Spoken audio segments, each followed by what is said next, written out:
Victoria Therese is a spiritual advisor specialized in psychic mediumship with an emphasis on Eastern philosophy, tarot reflections, and spiritual practice. She's the founder of Grey and Grey, which acknowledges that our perceptions of the world and its existence are not simply black and white, but many shades of gray, Grey, and gray, Gray. Victoria helps her clients unlock their own intuition and awaken the possibility to live their fullest lived life. In addition to having lived, worked, and studied in 6 different countries, she acquired a MA in political science with a concentration in policy analysis and a BA in international studies, philosophy, and religion.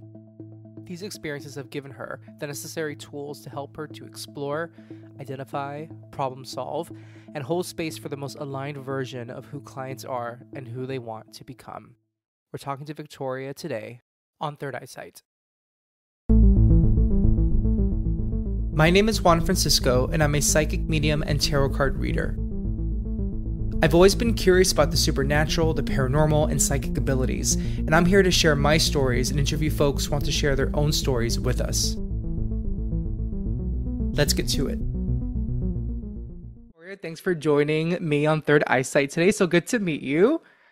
It's lovely to meet you. It's lovely to be here. Thank you so much for your time today. Yeah, I got so excited when we were just talking before I hit record, everybody, but I heard Victoria on Haley B's Opening the Door podcast, and I just got so excited about what you talked about with Haley, which we'll get into in just a little bit, and I'm excited to hash that out with you. So, first tell us where you're based and about your work.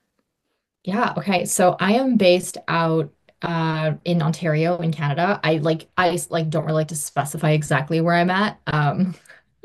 Just for interesting security reasons these days. I feel like being on the internet comes with a lot of interesting territory. But I'm in Yep. Ontario, um, north of the border of the United States. But I did live in the US for quite a few years, about maybe 5, 6. So I have a little bit of experience down there. Um, and yeah, I actually my first spiritual teacher was from Florida. And I met her um, when I was 14 years old. And prior to that, when I was growing up, I was listening to my grandma tell me all these stories about ghosts, right? Which now I'm starting to understand that ghosts don't really like being called ghosts. Um, I've just thought about this recently, who is a ghost and who is a soul, and is there a difference? Are it's like all ghosts souls, but not all souls are ghosts? But yes, I know what you mean. yeah, it's really funny. I've been speaking recently to some of my other intuitive friends about the importance of the nuance of our use of words. And how, for example, the difference between a ghost and a spirit, a soul, right? Like all these different, almost like counterparts, but yeah, there's something about the language that we use. But anyway, so my grandmother has always been a medium, and it wasn't as a job or as a career. And it was just something that was normal to her. And so I would grow up with her being like, yeah, grandpa comes to visit me. And, my friends come to see me once they've passed, right? So I was always like, oh, okay, wow. There was a little bit of fear and nervousness around that when I was growing up. And yet at the same time, it was really interesting because I think if it wasn't for her, I wouldn't have been so open. Um, and it was really funny because I never really paid much attention to spirits when I was growing up I grew up in Beijing. And but what was really interesting was once I moved out here to Canada, when I was 16, things started happening. And then I went down to undergrad down in Florida, and there was a lot of things happening there. And then I went to grad school in Italy, and then, that pattern continued, and even to this day. Um, and I mean, there's also something to be said about the way that we interpret spirits, because I think uh, Chinese ghosts are really scary. I don't know if you've heard stories from that side. I watched a lot of YouTube, so I have an idea. YouTube is very dramatized, like the top 10 ghost videos. It's usually there's usually a video from China in one of those compilations. So, but I'll let you describe what you mean. Yeah. Okay. So there was this tradition, right, where basically we think that I think, okay, in some traditions, I don't know if this is actually correct, but this is just something that I remember reading when I was a child. And now I'm like, okay, was this an authentic memory, or do I need to check myself? But Sometimes when people are buried, they're buried like standing. Um, and, obviously physical bodies become stiff, right? So there's this idea of like jumping ghosts. Um, and that was weird. But then the other things would also, so like the idea is that spirits would come to us in their post-death form, right? The idea of well, it's not going to do it. I'm just like thinking about it. I'm like, ooh. But there's another traditional practice that we do in these like older Chinese homes, especially they're called hutongs. Um, and what happens is they usually have this like step at the base of the doorway, and it's about maybe like 1, 2, 2, 3, 4 feet high, and you kind of have to like hike over each of these ones. And that was the intention that spirits couldn't get through the doorway because they like Wow. I guess they it's now I was a little confused because I was like I thought they jumped, but like is it maybe that there's like a limit to how high they can jump? Um They just so pop up, and that's all they can do. yeah, so it's not really like a super super jump, right?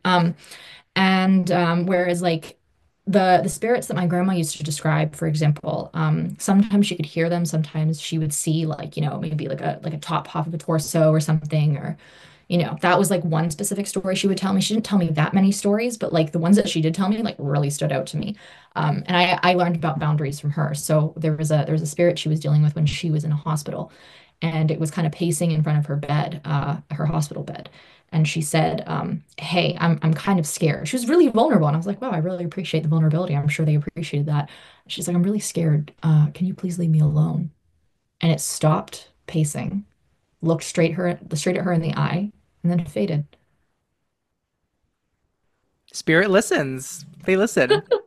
Yeah, they do. Like something that I think was really fantastic about learning how to manage my gifts, right? Because I never put two and two together that I was a medium until the pandemic. Because like I would perceive spirits, like I would kind of know when something was happening. I had this really awful incident. It's not awful when I like look back now, but it was like in the moment when I didn't know how to deal with it. But I was in an old antique shop in St. Augustine, Florida, and there was, I think like this antique shop used to be an old jail or something, but I was kind of like, it's fine. Like I've been around this place like many times before. It's totally fine.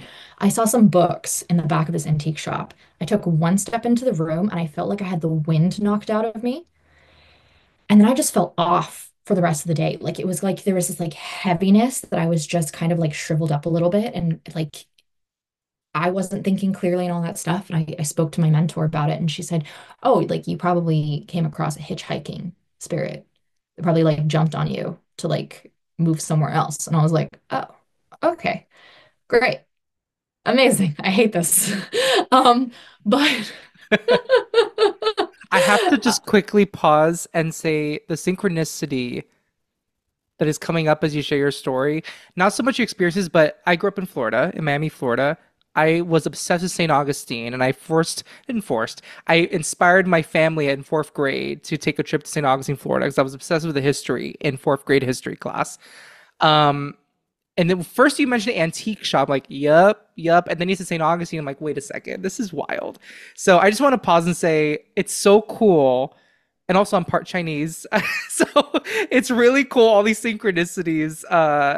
And St. Augustine is a very interesting place. Very oh, it interesting. is, it is. It's But so like I could talk to you about St. Augustine all day, by the way. So like you let me know. But the really unique thing about St. Augustine is that, okay, first and foremost, obviously we know that there were indigenous populations living there when the Spanish came and colonized. So there are like really like indigenous spirits are definitely everywhere. And some of them are not physically human, if that makes sense. Um, and, I remember meeting people who could also perceive different spirits. And it was so interesting, like navigating a bunch of people who kind of knew what was happening and didn't at the same time. Because we were all like babies, right? Like 18-year-olds running around.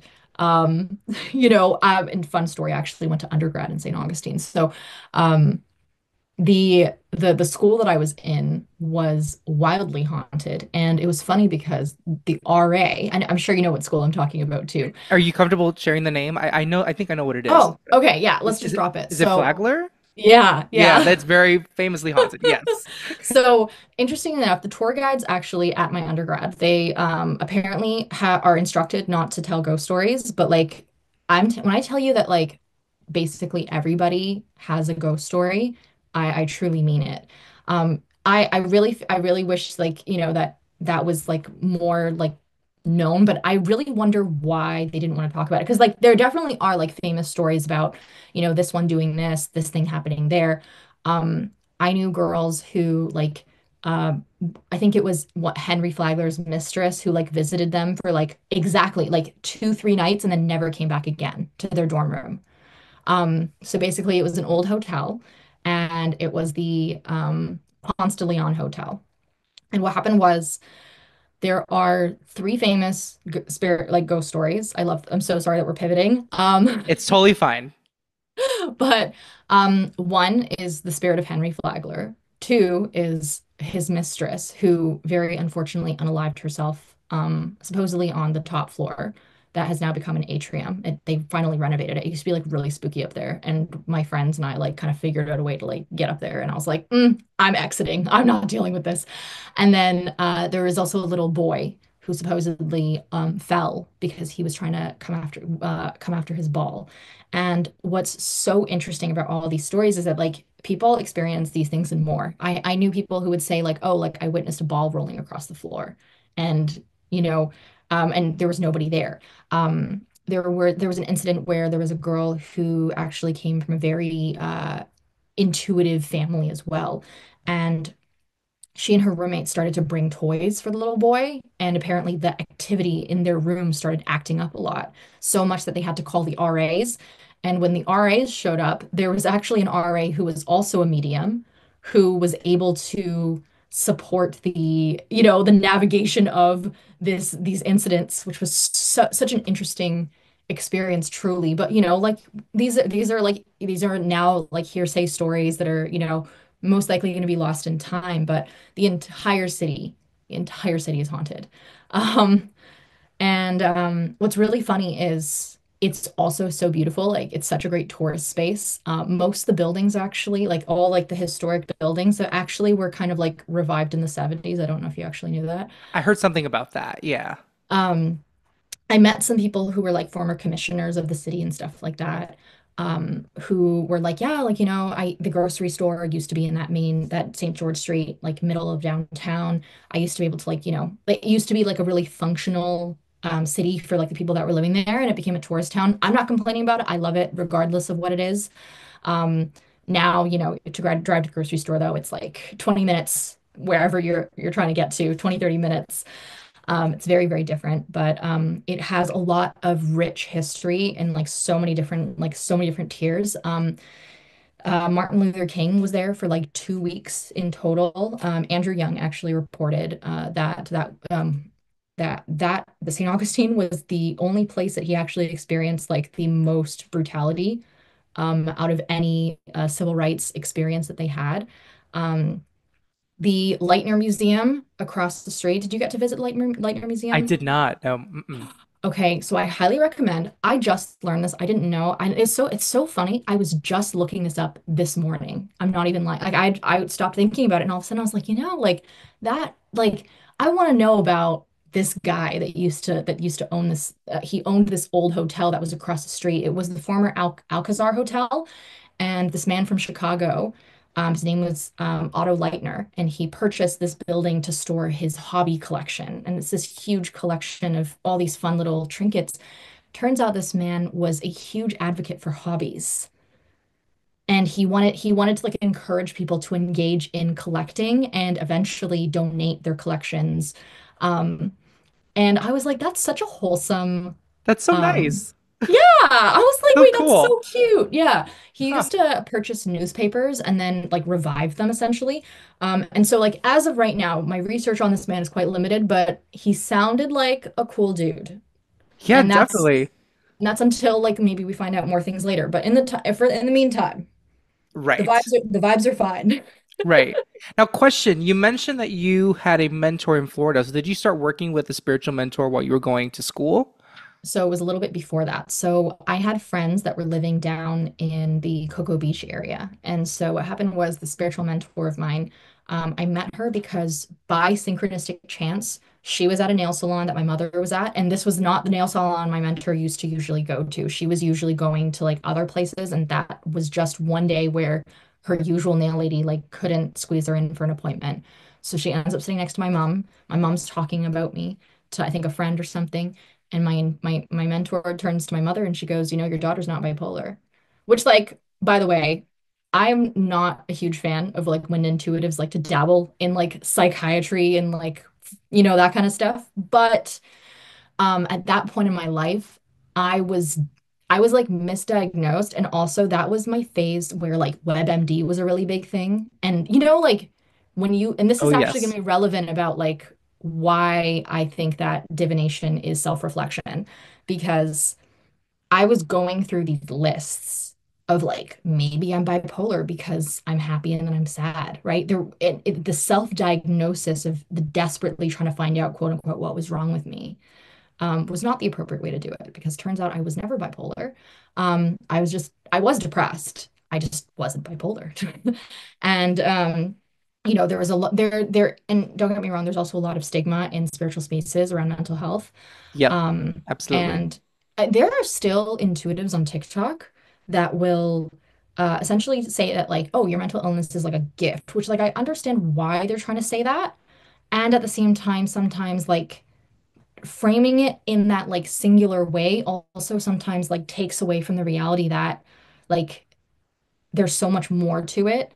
And like I'm not a mental health professional, but like I'm really big like mental health advocate, right? I guess you could say.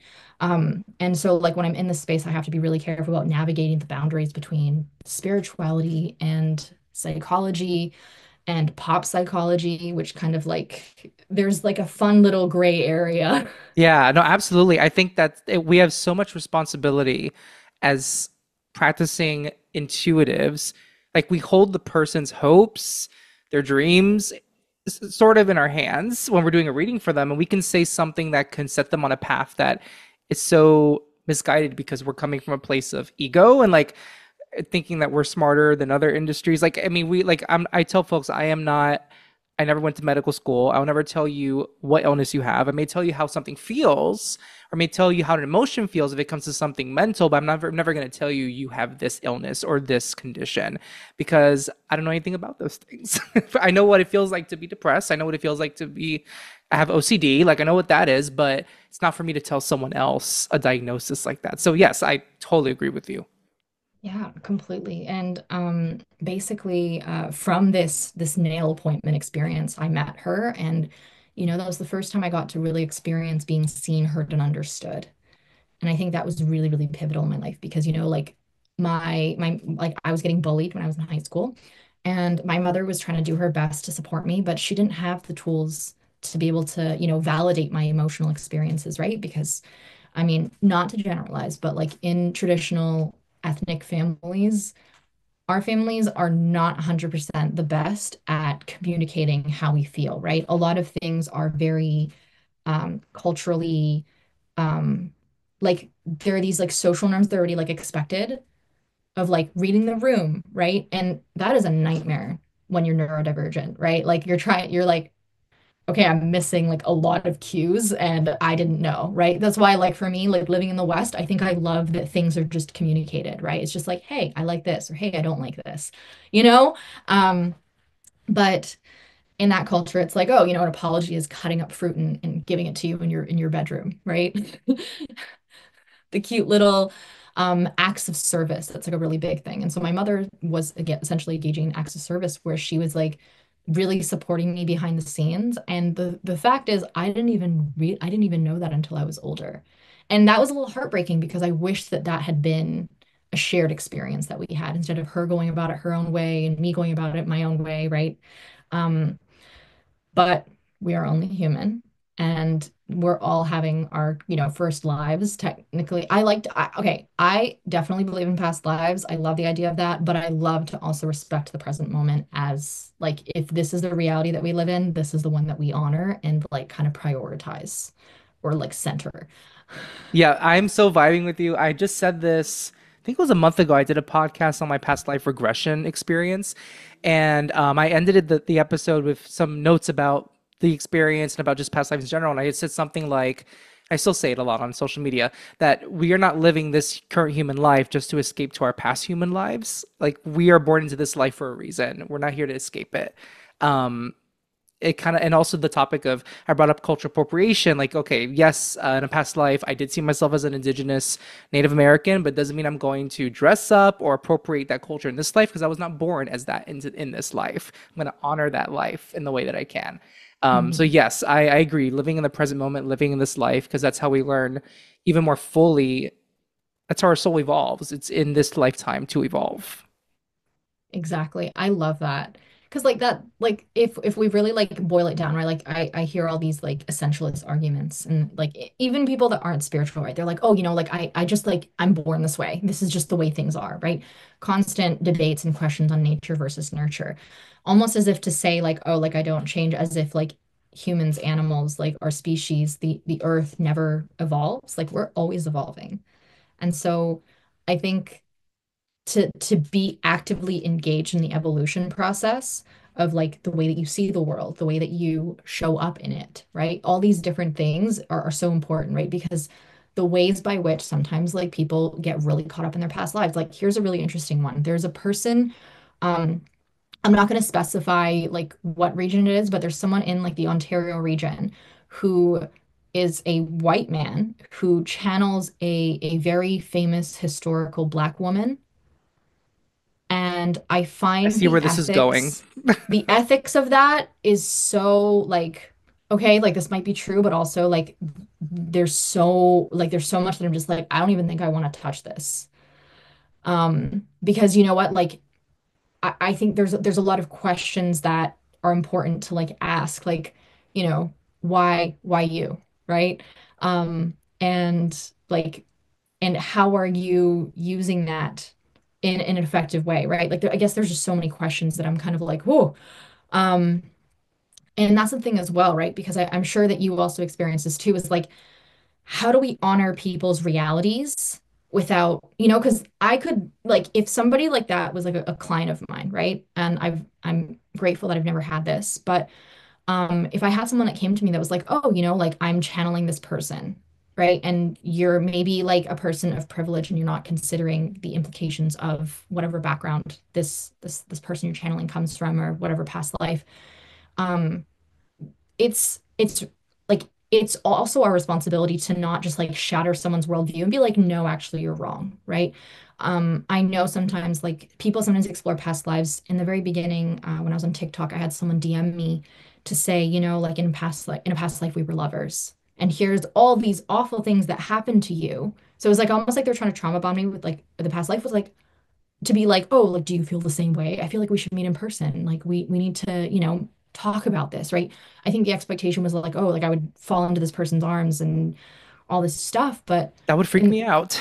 oh, it was a terrifying ordeal. But I remember kind of being like, okay, like how do I tell this person like no, but also to try to still encourage them to pursue their intuitive journey, right? Because I think to hold these kinds of the responsibility of supporting someone on their own intuitive journey can be really difficult, right? Because it's also my identity clashing with your identity in a lot of Right. ways, and my reality and your reality.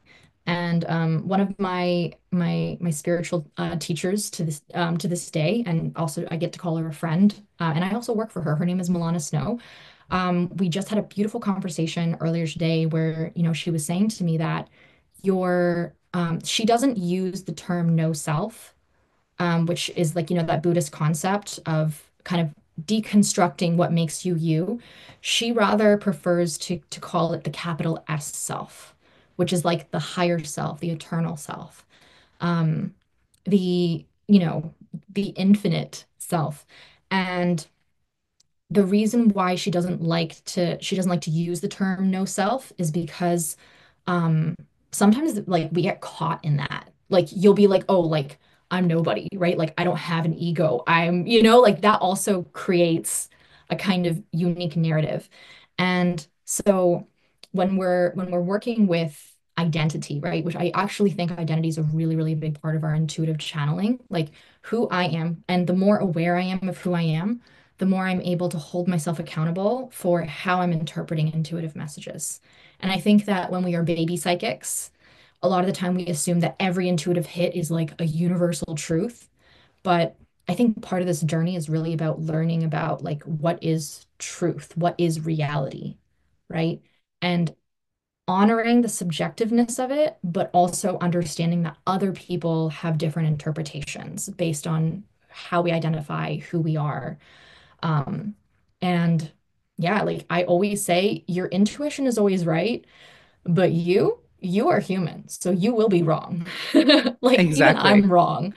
Um, and especially when we move through like really big wounds, like I could even say, like I've been on this journey for what, like 16 years, and I can still get really bad intuitive hits, you know?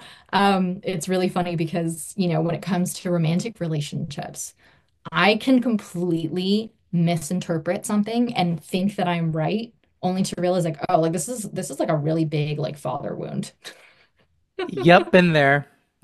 Been there. You know?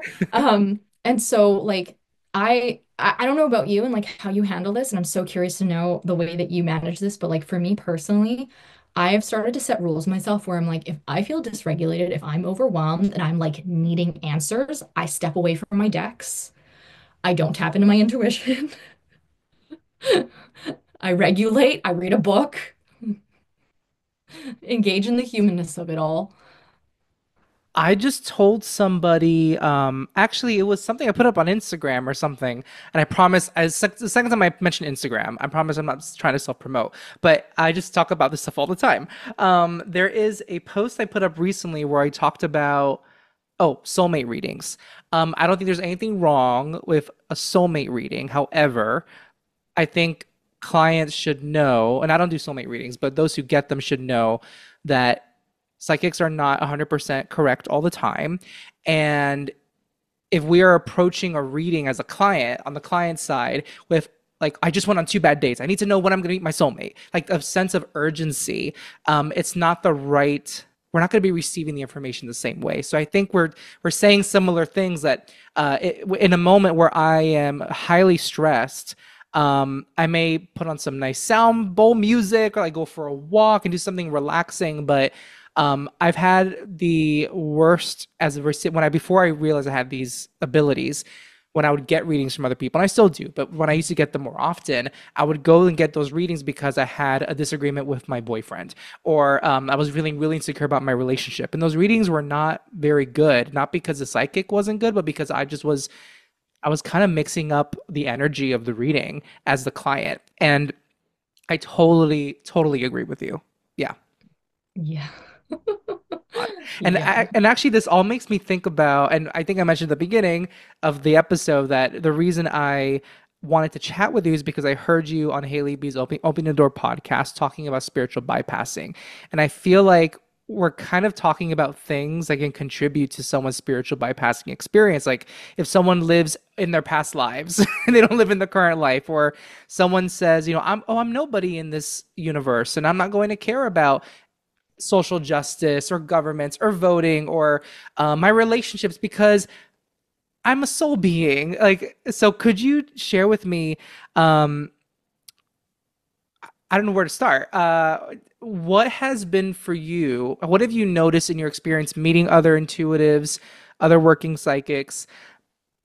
What seems to be the common theme or the common reason that folks seem to want a spiritual bypass? And I guess I want to say that disclaiming there's a lot of personal reasons people may go through that experience, but what are you comfortable sharing in terms of what you've noticed? Oh, yeah. I think sometimes suffering is just so much, right? We live in a world of very deep injustice. Um, Not to say that I completely ascribe to the idea of justice, but like the world that we live in is built on a lot of survival. And when it comes to survival, it's not rooted in camaraderie, it's rooted in competition. It's rooted in selfishness, in greed.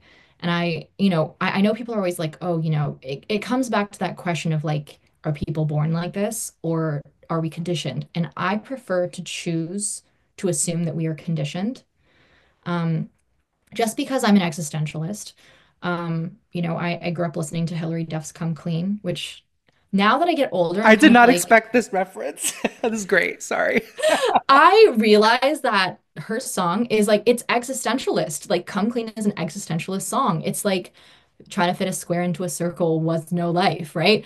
And sorry, I get so hype about that reference. Sometimes I'm like, I okay, let me love just it. like rock this chaotically. But Who knew Hilary Duff, a mystic? to be an existentialist means that you get to give life meaning, right? Like maybe there is, I think it's so important to consider that maybe life really doesn't have meaning and that I get to choose. And I think that that comes back down to the battle that I always say is between agency and control. And basically, when we grow up, we grow up believing that we don't have agency, right? That we're constantly being told what to do, who to be, how to show up, all these different social conditionings by our parents, our communities, where whatever communities you belong to could be, and they all become different identities. The country, the passport you own, where in the world you live, all these different factors contribute to um this feeling that you may not have agency, right? Like you grow up trusting in other people showing you this is how to live. And then you get older, and I hope this is a collective experience. I'm joking because I know it is. We're always like, what is the meaning of life, right? What does it mean for me to be here? And what does it mean to live a good life, right? And mind you, like I loved philosophy when I was in college. I was like, wait, suddenly like all these like random ponderings in my childhood before I went to bed suddenly have like concepts that are attached to them. Like this is wonderful. And, you know, as we get older, we still don't remember that we have agency. So what are all the different control mechanisms that we end up engaging in? There are limitless, including my favorite one, which I'm just learning to unpack, is the controlling of your inner narrative, like how you think other people see you. That's a form of that's most people's like favorite form of control. When you feel like you have no sense of agency, number one, nothing else outside of your external world, right? Because some people have very, very strict parents. You're just going to control every single narrative. You're like, yeah, that person doesn't like me because of this. The world is exactly like this. And if you don't do what I tell you to do, I'm going to find every single possible way to control you because I will surrender my agency. I don't even know I have agency. And when we don't acknowledge, and by the way, agency is essentially the acknowledgement that like you actually can be like you can actually take the reins of your life and that you get to make choices, right? Um, and when you're like, yeah, I can make choices based on like how I interact with people, yeah. But like that's why they say like boundaries are for you. They're not for other people. They're not like, hey, don't touch me. It's like, hey, like I'm kind of uncomfortable right now with like being touched. Like I'm gonna take a little step away over here if that's okay. Right? These little practices of being like, oh, you know what, I have agency. And then your spiritual practice is like the deconstruction of these different identities that made us think that we didn't have agency. And then you come back to the core of it and you go, oh, like I get to maybe give life meaning and that I don't have to struggle or suffer this way. And what happens when a lot of people enter into spiritual spaces, I feel like I need to like let go of this a little bit because like sometimes I'm kind of like, eep. But um there are two major pipelines into the spiritual space. One is manifestation and two is twin flames. And Oof. what are the core um whatchamacallit? I think the core foundations between those two is you get to control the outcome, right? When it comes to twin flames, it's like, oh, I have to do all this inner work, right? And it's so funny. I actually think that the twin flame journey is a little bit of a paradox because the reality is like it's you're just talking about like the journey to yourself and how someone else is marrying you. But when you have a twin flame, like I don't deny that twin flames exist. Like they may not, right? It's about what you give like meaning for.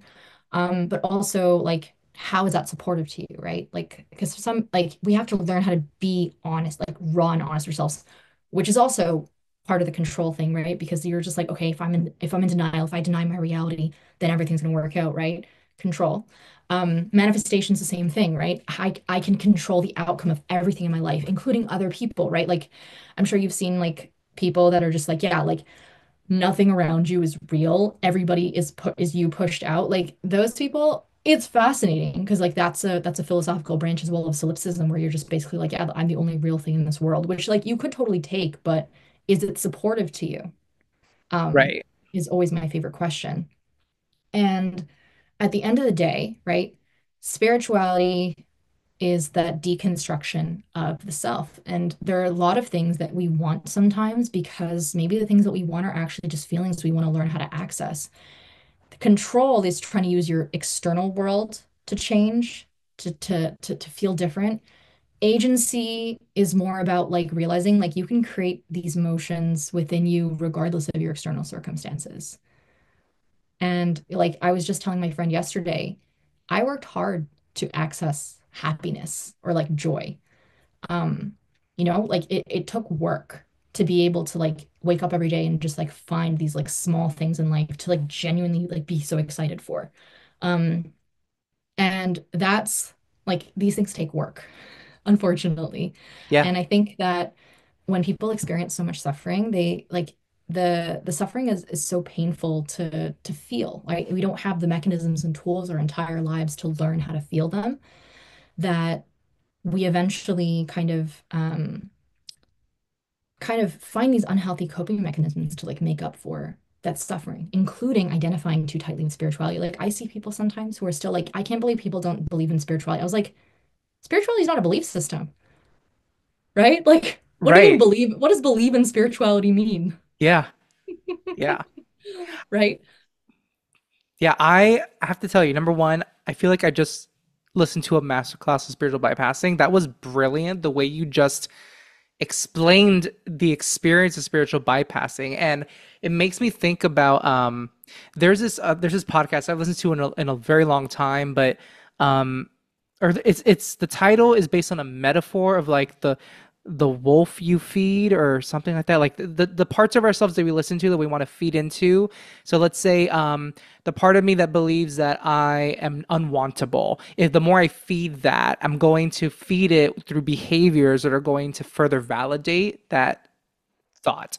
So I think about like I have some experience in my life with addiction, and when I think of spiritual bypassing, I was also born again Christian at one time, and the intention behind those fixations were very similar: escaping from myself or escaping from parts of my human self that I felt were unwantable and undesirable. And I'm not saying that every intuitive that experiences spiritual bypassing, which, I've been there, I've done that. I'm not saying that all of us do it for that reason, but again, it comes back to suffering, escaping some kind of suffering. And yeah, that was just brilliantly how you packed that all together, was so brilliant. Something that I'm noticing, I'm curious your thoughts on this. If you agree, on social media, well, 2020 and COVID, I feel like because there was so much sadness and tragedy that year, it really got a lot of people to ask themselves a lot of these existential questions, like, what am I doing? Am I in the right job, the right career? And out of that, and I'm one of these people, came a lot of folks who discovered mediumship and psychic abilities for the first time or for a second time and really dove into it. And again, I'm one of those folks. And I've noticed, however, that now there's so many of us on social media um, doing this work. And when I scroll and the algorithm pushes some folks to me, I just kind of, maybe I'm assuming, but it's like, or it's an intuitive hit of like, ooh, this person seems to be doing this with an intention that I'm not so sure about. And it seems like they're doing this for themselves to escape rather than to actually help others to feel empowered. What are your thoughts on that? Oh Social media, yeah. all those things. So my favorite thing is I love shadow work. And I try to be as considerate about talking about shadow work because I know that that is very difficult for people to face the shame and pain and the suffering that, that happens, right? And something that's so interesting is I'll always say, the shame in me acknowledges the shame in you, right? Like I see these people as well. And there's a part of me that like judges them. And then there's also a part of me that's like, okay, how am I also, or how was I also showing up like that? So I do a little bit of both. I'll kind of be like, okay, it's my projection, but here's the thing about projection that I think like everybody gets wrong. Like projection doesn't mean it's not true. Projection is like it's partially true. And there may also be a context. Like I always say context is a privilege because like there's a context I may not fully understand, but it's because of my personal experience that I know that you're coming from this place, right? Um, there was somebody that I actually saw recently, and it's really funny because so um, I've noticed that spiritual bypassing is starting to become, or like even just like cultural appropriation, starting to become this like trendy thing now. Like a lot of the intuitives that have always been talking about it have always been talking about it. And then there's people now that like it looks like they're jumping on the train to kind of like profit, It's like I guess. narcissism is like kind of like a buzzword in psychology, right? In pop psychology. Like identify the narcissist in your life. Yes. Yeah. It's becoming a pop word. Yeah, there is a spiritual content creator. I'm not going to mention like who it is because I don't believe in calling people out because like when I see a person who engages in some kind of like unhealthy spiritual thing, I always see it as like a symptom of a deeper problem, which really at the end of the day is usually just like capitalism and we're all trying to make our bag. Like, look, I get it, you make your bag, I guess, but like, the what you're attracting to you like will eventually kind of get you in a situation that you probably will not like, but it's because at some like you can't always get away with lack of integrity and dishonesty. But she now claims to be a certain indigenous group from Mexico that doesn't exist anymore, like has not existed since like the Aztecs, I think. And from what I understand about Mexico, like I don't know if you know this, the Constitution in Mexico is written in like 60 languages or something. But yeah, so like there's and it's basically like a lot of indigenous groups that like still exist in Mexico. Mexico is like such like a multicolored group of so many different indigenous. And in my head, I was like, there's like so many indigenous groups in Mexico, and you chose one that's like already been exploited. That like we're the kind of like what are you doing with that? And I looked up her name, and she's actually from some like colonizer country in Europe, and I was like, oh. I'm trying to wrap my head around all that. It's like, I mean, ooh, I don't. So wait, does she claim that because she feels she led a past life as one of those people, or she just, I am this now? She's like, I am this. She's like, oh, you got, and she literally made a video where she's like, oh, like you guys are culturally appropriating, but like I am an indigenous woman from this group. And like, and here's the thing that's like really important is like, I genuinely, like, even when you like look this up in like Mexico, like this indigenous group has not existed. Like it has not existed since like She's the holy grail of this group, apparently. That's left. yeah, there is Oh, actually interesting. there's actually a very famous spiritual teacher also who claims to come from the same lineage. And from what people understand, he also is dishonest, which is actually very funny because he wrote one of my favorite spiritual books. I'll give you the name later. But he basically talks about the the narratives in our head and how they are not necessarily true and like how to kind of understand that. And that's a really great way of like deconstructing the identity, right? Like who taught us that what we believe is true? Where did that come from, right? And in what ways is this truth deriving from our identities, right? Like I frequently reflect on how um, every single one of our identities has a bad guy villain in the story of how we came to be, right? Like, for example, like being Chinese, like my grandparents survived the Japanese occupation of World War II. I had friends growing up in China who like they would get drunk and like talk really badly about what the Japanese did to their ancestors. And it's really interesting to see how that resentment carries into different eras. And we know as a fact that the modern Japanese government has like never really apologized, which governmentally, by the way, if you ever apologize, apologies are admission of guilt. You're basically saying, yeah, we did do that. And they're essentially trying to say, no, we didn't, which is like, listen, like I understand the cutesification of Japanese what's that called? Culture around the world, right? The kawaii-ness of everything.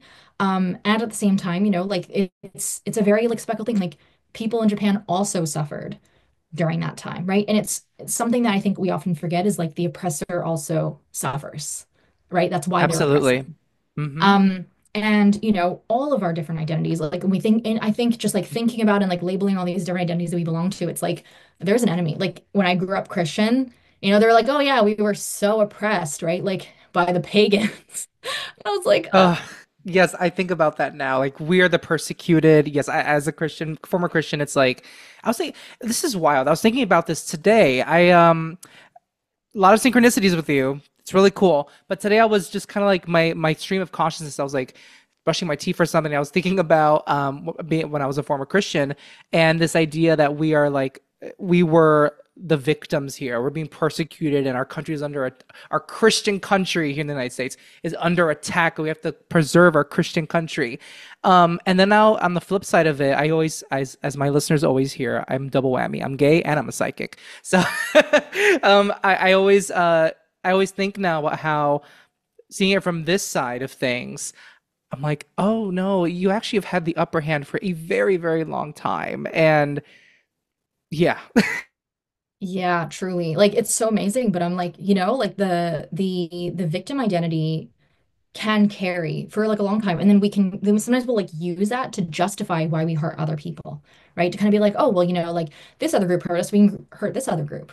And I'm like, okay, like I think that, I spoke about this to one of my friends and, she said to me, she goes, um, I think that we've agreed, she said, and this is general, like that once a victim makes a victim out of another person, they lose their ability to identify with being the victim. I think both can be true, but I think that when you carry on a cycle of harm, that you also need to be held accountable. Like you can be validated for what had happened to you and, be loved on but you're not entitled to be loved on by, people that maybe like want to give you that love, but like at the same time, you do have to hold yourself accountable. And that starts with you by acknowledging, hey, like, like your shame does prevent you from being able to look at yourself clearly. And that's why I always say, like, in our suffering, it's really hard for us to take a hard look at our, like, I always tell my clients, I'm like, you don't have to be fully honest with me, but you have to know how to be fully honest with yourself and start practicing that because it's funny that you mentioned back in 2020, people were coming into their intuitive gifts. That was when I also started to get like really serious because I was like, okay, I got nothing else left to do. same I was, actually. yeah, like kind of just like being with yourself and you're just like, oh, like I was channeling, I was like, doing automatic writing. I call it angel writing because like I like to think I work with angels. Um, but all these, unique experiences coming out of the pandemic, right? And all these people kind of going into this like deeper meaning of and beyond what makes me me, right? Um, I it's was such just thinking. transformative. Oh, I'm Sorry, sorry. go on. No, No, no, no, no, all go good. No, on. I'm just you've had me so excited about talking, just talking. I was saying to a group of people the other day, things go on in the world and a lot of wars. There's still this idea a lot of people have that unoppressed people cannot oppress other people, and I think about how I think a couple years ago here in New York State. In Long Island, in history, there was a Native American tribe that enslaved Black people, Black Africans, and they formally apologized to the Black community for that. And it's not to that does not diminish any oppression that tribe experienced from another group. It's like, yeah, what that thing that happened to you, that's screwed up. And what you did to the other person was also not great. And it's interesting to me hearing the news and watching things today and how people talk that it's still very difficult for, and everyone's on their journey. I'm not judging where people are on their journey and understanding or disagreeing or agreeing with this, but to me, I've come to learn that yeah, hurt people can hurt other people, and people who have hurt before can hurt other people now. It's such a human experience.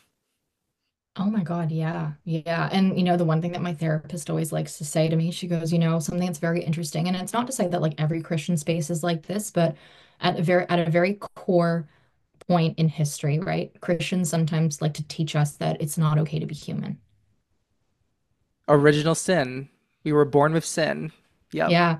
And you know what's so interesting, apparently? So I'm not 100% like clear with, Judaism and Islam, but of the three Abrahamic faiths, Christianity is the only one that thinks that we are born in sin. And I think that's so interesting, right? Because I think that the I when you're and this is another really interesting thing. When I talk about how divination is self-reflection, I always like to explain it in this particular way, which is so funny because I was just reading Joseph Campbell's Power of Myth. His name has been And coming up a lot for me in the last 2 years. okay, well, Okay, you're gonna I'm not. love I'm really this. not pretending. These are really interesting synchronicities between the two of us. But yes, that's yeah. I I when I love tell you it. how much I love synchronicity, like it's like my favorite thing in the whole universe. Like Yeah. I to this day get so excited over the smallest little things. The microwave gets me so hype. I love it. I love it. Well, okay, tell me about Joseph. I feel like I'm digressing us a lot. Joseph Campbell, No, go no, ahead. you're so good. Okay, so his documentary, by the way, is on YouTube. Like this was originally documentary. It was transcribed into this book form. It's really funny. I bought this from my school bookshop, and this is from like the 1980s, which is like so fun because I get like a historical edition of this publication. But he basically talks about the difference between archetypes and he talks about archetypes, and then I got into the difference between archetypes and stereotypes. And when we look at divination, we're looking into archetypes. And what's the difference between an archetype and a stereotype? Let's get into that. An archetype. Okay, no, no, I'm sorry, stereotype, because the stereotype is the one that I want us to be like, hmm. So stereotypes are essentially one-dimensional perspectives that essentially kind of strip us of our humanity.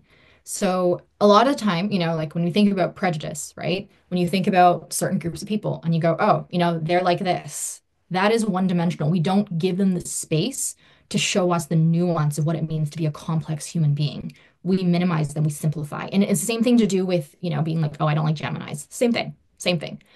But an archetype is essentially a universal theme or element that transcends culture, transcends borders, that invite us to explore ourselves more deeply. And so, something that I think is really beautiful at Joseph Campbell, like whether or not, I've seen the criticism, I see criticisms about like every spiritual teacher, which is totally fine. I think it's also part of like the journey of like learning how to like self-validate and kind of be like, okay, if this person feels off, I have to honor that. If this person feels like something I should lean into, that's also something that's really important. And also checking Totally. myself. So Yep. many steps.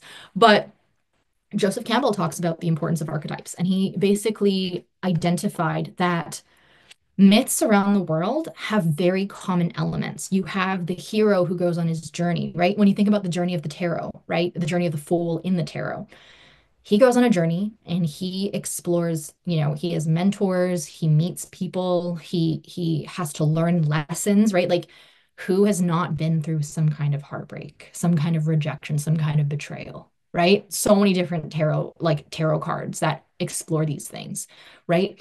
Who has ever had like an intuitive hit? Who has ever engaged in, reaping the rewards of investing in something, be it like yourself or other things or people or whatever it is. These are like universal common themes. And so when we look into tarot or astrology or any other form of divination, I love oracle decks even. You're essentially being invited not to look at it from like a one-dimensional perspective. You're being invited to explore more deeply how you feel about it. Same thing with dreams, right? Like you hear people all the time be like, yeah, a dream means this. Oh, if you dream about this, it means that. But like, what does it mean for you, right? Um, Right. and yeah, I was just gonna go into like a whole little tangent about doors and my dreams, but let's not do that. But That's for another podcast. fair. But yeah, like this journey is essentially to explore ourselves more deeply, right? To understand that like, yes, I do grow up with all these different identities, and these identities can also be restrictive, right? When I talk about my spiritual practice and I say, like, oh, I'm learning how to deconstruct my identity, I'm not saying I'm stripping away my identity to become nothing, because when I start identifying with nothing, the Zen masters will say, put it down, put it down. Um, I have to constantly hold myself accountable and explore. And I think that's something that I think when I look at like spiritual texts, the way that I'm learning how to interpret it is like as I study more Taoism, more Buddhism, explore like the works of Joseph Campbell, even Ray Bradbury is one of my favorite like short story authors, but like he helps me explore so much about the human experience. What makes art so resonant for us as well is archetypes. How can I look at this person's creation and resonate? Like, how do I resonate with it? How do I relate to it? And how does that help me explore more about myself? Like, I think that, when musicians become super famous, when actors become super famous, it's because we're resonating with whatever emotional experience they're bringing to us, right? Like, how amazing is it to have your experience be put into words by someone else and feel like, wow, I'm so seen, right? Yeah, Um, totally. yeah. So, yeah, Wow. they, I love talking to you and listening to what you have to say. This is why I wanted you on the podcast. This is really, we should have like a, this is something I actually played around with this idea a couple months ago, and I told a couple folks, fellow folks like us, and I never have made it happen yet. But like having like a round table where we just like go around for a podcast episode and just talk about like, here's a topic, let's go. And we could talk about the doors of perception or the doors and dreams for sure. Um, but yeah, I want to ask you actually about your gray and gray method because this looks like something you've created, and I know there are four different integrations, and I want to have more time to chat with you, but I we don't have a lot of time, and I want to ask you what which is your favorite, and this might be a hard question, which is your favorite integration out of identity, intuitive, dream, and shadow? Which one tends to be the one you're like, ooh, this is the sweet spot in the process? that's a great question. I honestly think as of right now in my journey, I love identity, right? And it's so funny because I'll always say, like even in this deconstruction of like the quote unquote like no, like I don't want to call it no self anymore, but like the deconstruction of the self, we're essentially looking at the reality that is, like even as I deconstruct, I still am a human being and I still like identify with things. And the goal is to get to a point where I'm not so attached to it that I'm able to listen to other people without trying to tell them who they are. And that is something that I think it takes a lot of practice. Like when I was younger, when I was in college, I used to be like, oh, I know what a person with this political spectrum is. I know what a person with that political spectrum is. This person's like this person's like that. No, they're not. And especially in this political environment we're currently living in, like you cannot put people in binaries, right? You can't just say like left, right. It's not how humans are. Like people have a little bit of this, a little bit of that, and how they vote is based on the priorities of their values, for example. And it is actually in my spiritual practice that it actually has made me like more radical as I get older. It's just that I'm not internalizing it so much that it stops me from taking action. I feel like a lot more comfortable with taking action. I feel a lot more comfortable with speaking to people that I don't agree with. Um, and also like listening because my goal is to try to understand how someone else sees the world, to try to understand how I can better communicate with them, to get like to kind of come to like mutual understanding. And like I understand like a lot of people are very attached to, right? Like we are attached to how we see the world, but I allow the world to transform me, right? And it doesn't change my values, right? I believe I believe in the alleviation of suffering in the world. And I think that it doesn't like I guess I am a humanist. Um, and like that is an identity, but it's enough of and I have enough of these values of like, openness and, committing to deeply understand that I know that despite this, deconstruction of self, I still care about the fact that I am still this human being that shows up in the world, that interacts with people, that my intention and my impact doesn't always align, but it's important to figure out every day how I can make that more cohesive. Yeah, no, you're absolutely right that something that I've considered during this political time, and I won't go in deep into it, but what I'll share about that is there is so much division and so much of like, well, almost like a desire for folks not to live coexist with each other because of how different we think. And I'm myself a very like leftist thinker, a very progressive person, and politically, and I catch myself thinking of certain ways about the opposite end of the spectrum, people who believe that way. But then I remind myself, well, we have to live in the same country, and to think they're just going to go away is not a very helpful or productive way to think. And that results in terrible things that can happen to people. We're seeing it happening across the world right now, just the disappearance and the destruction of societies. And that's not what I want to happen here. So how can I learn to coexist with people who believe so differently from me while still going back to boundaries, while still having boundaries for how I want to be respected, or not harmed. And I don't know, maybe I'm an optimist or an idealist, but I think that the majority of people, like, they live their journeys, they have their beliefs, their conditioning, and they believe certain things about, like, me as a gay person. But I have this faith and this hope that if I were to sit down with someone like that and we were just to talk, there would be, even if they weren't to totally change their mind about me, there would be some kind of understanding that sets them on a journey, maybe, of understanding a little better. But I don't know. But I think it's worth it giving it a chance. But I think, like you've said before, like, setting boundaries is so important, and being willing to understand, while also sticking up for yourself. It's such a hard balance. It's not easy, Oh, it but it's absolutely sometimes is. worth it, I think. It absolutely is. Like one of the things that I've kind of been reflecting on, and like I'm open to being wrong, right? Like I think I'm at a journey right now in my healing process where like I love being wrong because I'm like, oh my God, my assumption that I'm not loved, that I'm not worthy of this love is wrong. Amazing, right? But what's so funny about this is something that I've been kind of reflecting on is that I think, okay, from what I understood when I was speaking to conservatives, because St. Augustine's technically like Bible Belt still. Oh yeah. Um, Conservatives are like, oh, like I don't trust anybody unless I know them. And if I know them, they're an exception. More or less, like more likely to be an exception. Okay? Not always, but like a lot of the time. It's like, oh, like I don't really like your people, but like you're the exception. That's a very common thing that I've heard because, I was like one of five Asians in my undergrad, which was like crazy experience.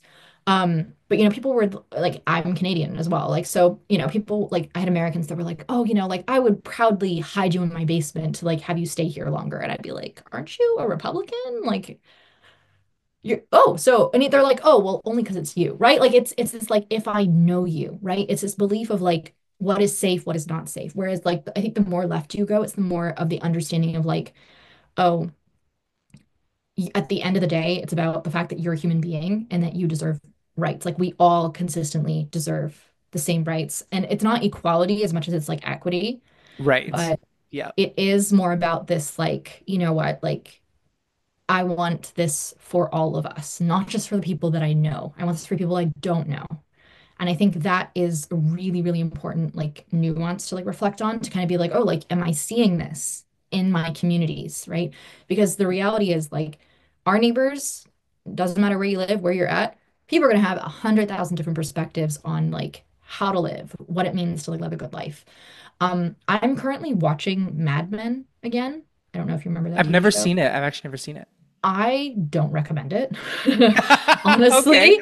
Because I was rewatching it, I was like, it's great acting. It's like set in like the 1960s, but like it does cover a lot of these like um inequalities and like prejudices, and sometimes it's kind of like a heavy watch. But it just came across this one episode where this man who works there, who's like a younger guy, and he's like, and he actually is like openly gay. He's like, no, like I date other men, you know?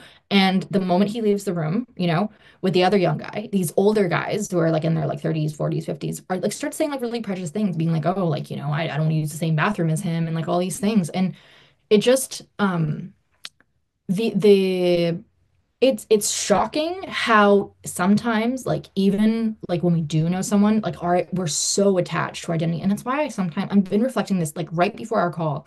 I started thinking to myself, like, what if pride is an over attachment to a way of being? As in gay pride, or just No, the no, no, no. Sorry, characteristics of sorry. pride? The sorry. Thank you for making me identify that. I was like, oh my God, no. Don't worry. Um, I assume that's not what you meant, but just wanted to clarify for the listener. I feel like gay pride is about the expression, right? Right. Um, More but the proudness, but you're talking yeah, about the human, is the quality the right word? The quality of pride. the like the resentful upturn Right. of what's Yeah. that called? Entitlement. No, Yes. pride is not entitlement, but like it's kind of closer to that energy. Thank you so much for helping me clarify No, of that. I was course. like, Could you wait, repeat the original that pride is a pride is an over attachment. to an identity or way of being. So it's basically like if I'm too proud, like specifically like I'm too proud to associate with you, to acknowledge you, it's because there is this kind of like safety in whatever identity that feels like my identity has to conflict with another identity, right? Like I was saying, I don't know where I learned this from, but in my development of my identity, I learned somewhere along the line in the story of how my group of people came to be, there was an enemy.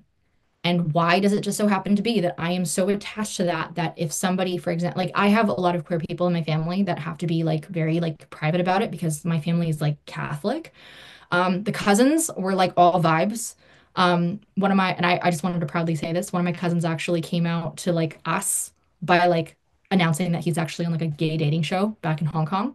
Yeah, I wish I could come out that way. That's so I cool. know. We like it's so funny. All the cousins like up here in Canada, there's quite a few of us. We were like freaking out like in like the best way possible. Like we were so excited about it because we're just like, oh my God, like yes. Like because we have some people that like they're open to their cousins, like their friends, but like not to their like family members.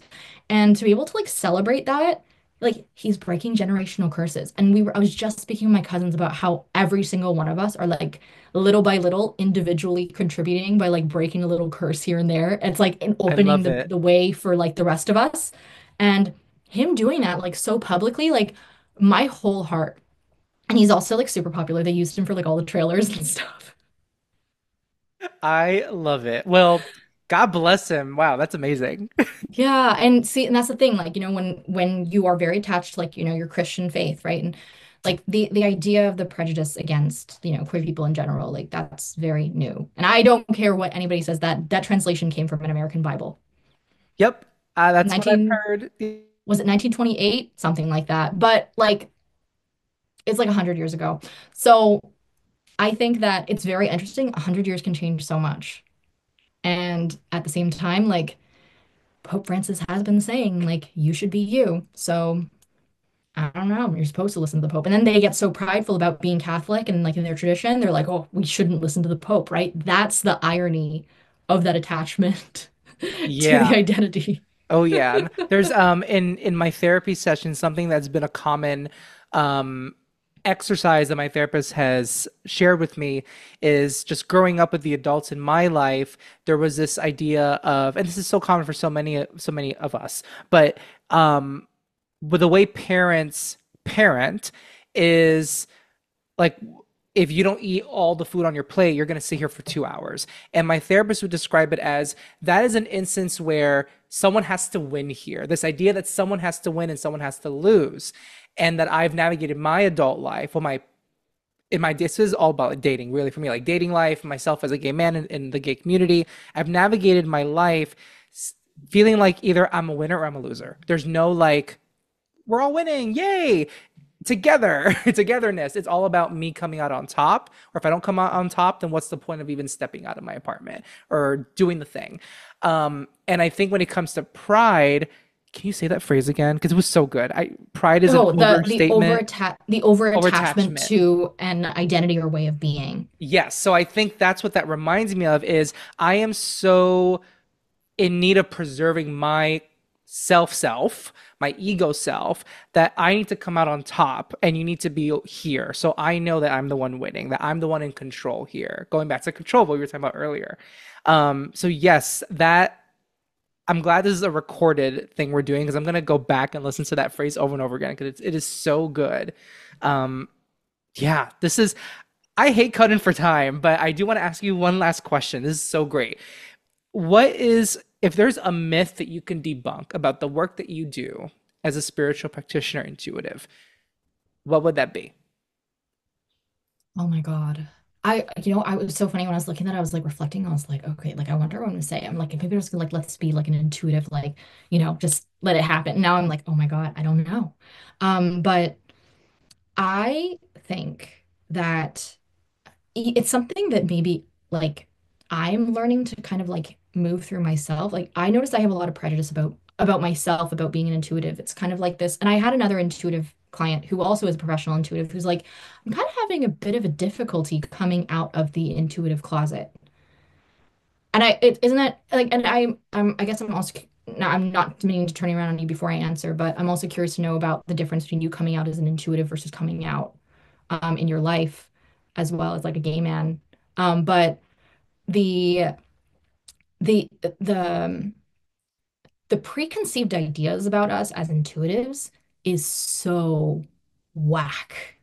And I noticed that like I'm still moving through this. Like I experience a lot of fear about it because it's like people are like, oh, like read my mind. What's my name? And I'm like, Yep. really? Really? Or like, oh, like expecting that like their life is like set in stone, right? It's like, oh, does it mean like this will happen? Will this person come back to me and blah blah blah? And I'm like, listen, babes, like we can be lots of like fun and games at the country fair, like, I guess. But I think that our gifts are really no, actually, no. I would argue that there's a certain purpose for people that do that kind of stuff that, this is going to happen or this is what will, because I think there is space for creating pockets of hope because I think sometimes that's just something that you need until you get really addicted to that and it stops you from moving forward or taking agency. But when you are on this journey, um, it's like we're not carnival entertainment, Like we don't do this because we we think that we know everything. I mean, I think maybe there are maybe some intuitives that think that, but like I don't think we know everything. And maybe that's Right. something that for intuitives and non-intuitives, like we don't know everything. And that's okay. Because I think that what makes you a better intuitive is being able to say, I don't know and be open. Because when you're open to everything, right? That saying I don't know opens you up to like infinite more possibilities better than you could ever mentally fathom. It's letting go of control, reminding yourself that you have agency, you're protected by your values, right? Absolutely. Yeah. Yeah. You're mentioning about like you're wondering about coming out gay versus coming out psychic and medium. Um,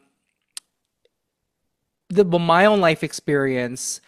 Well, first of all, I started practicing psychic mediumship at a time when it was getting more popular, which was 2020, 2021. Um, and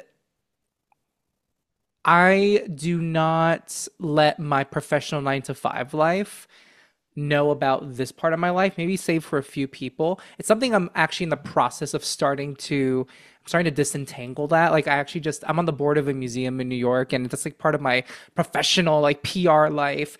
And the executive director of the museum came across my TikTok because it looks at your phone contacts and something. I thought I blocked that, but I guess it didn't. And she found me, and at first I freaked out. I'm like, uh, I don't know if I. And then I realized, you know what? This is actually a really good thing. This is gonna be a good practice to me, like just being who I am wherever I step. And now I got invited to go to the museum and do card readings for like a Halloween event, and it's like okay, this is like if you would have told me 2 years ago I would have been doing this, combining these two parts of my life, I would have freaked out.